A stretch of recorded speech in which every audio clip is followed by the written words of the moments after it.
Now, since Theresa May declared Brexit means Brexit last summer, there's been little official clarification on what that really means. Now, a group of MPs say the Prime Minister needs to publish a clear plan for the terms of how Britain will leave the European Union. The Exiting the EU Committee also wants Parliament to have the chance to debate and vote on the proposals before they're presented to Brussels. Hilary Benn chairs the committee and joins us now. Good morning to you. Good morning. So just tell us, why do you want the details to be published in mid-February? What's the help to us to know that then? Because we're about to embark on the most complex, significant negotiation this country has faced in decades. The outcome's going to affect every single one of us, wherever we live in the country. And we're not asking the government to reveal its negotiating tactics, its red lines, its fallback positions. That would not be sensible. But there's some very basic questions. Are we going to stay in the customs union or not? What's going to happen with the single market? What will happen to EU citizens here, Brits abroad? How will we continue to cooperate on defence, foreign policy, the fight against terrorism? How can we make sure that we don't return to tariffs in trade between Britain and the other countries, because that would not be good for business, we say as a committee today, either for businesses in Britain or actually for businesses in the European Union. And we think it's important the government should set that out before it tells the 27, the other member states. And just to be clear, the vote that we're asking for is at the very end of the process, when a deal's been negotiated. That's the vote that we're calling for. So when this has all been concluded in 2019, the European Parliament is going to have a vote on the deal. The other member states will decide, and we think the British Parliament should also have the chance to look at the deal that's been negotiated and decide what it thinks of it.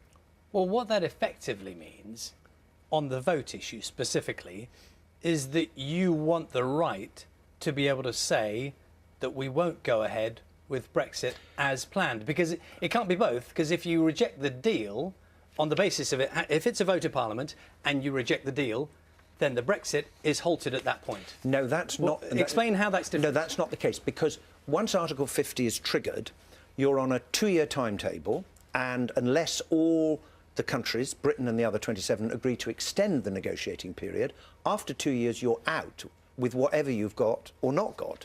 So Parliament, if it were to vote down the deal, then we might leave with no deal. Now, that's obviously something that Parliament would have to think very carefully about at the time. Well, in that case, the explanation you give there makes it sound like if, at that point in time, with a deal presented to you by Theresa May, agreed in Brussels, if MPs at that stage voted to veto that deal, you are sending us, I think by your own admission, into some kind of trading oblivion.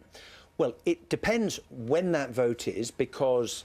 You said at the end of the process. Yes, at the end of the process. But it depends how near to the end, because you might say... Well, you tell us, what are you asking for? Well, what the committee is asking for is, as I've said, clarity about what our future trading relationships are going to be. Just on the timing issue. So you said at the end of the process. At the end of the process, it's a matter of principle. It's a really important principle. The European Parliament will have a vote. Now, theoretically, the European Parliament could say we don't like the deal, in which case we'd be out with no deal at all. It's a matter of principle that if this is the most significant change, that Parliament should have a right to decide what it thinks of the deal. And of course Parliament will have to weigh up at that point. Is there any chance of getting anything better from the 27 member states? Or is this the only thing we're going to get? But it's a matter of principle that we should have the right to say, yes, we are agreeing to this, but it's not about preventing us from leaving the European Union, because that decision's been taken, and when the clock runs out, we're out. So you obviously, with the committee, have decided on what you would like from the government.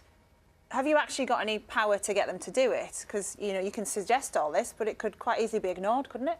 Well, we hope the government's going to respond constructively to what we've said. I think the significance about today's report, as well as the content, is we are made up of leavers and remainers during the campaign. But we've come together because the decision's been made, and our job, the nation's job, is to get the best deal for Britain.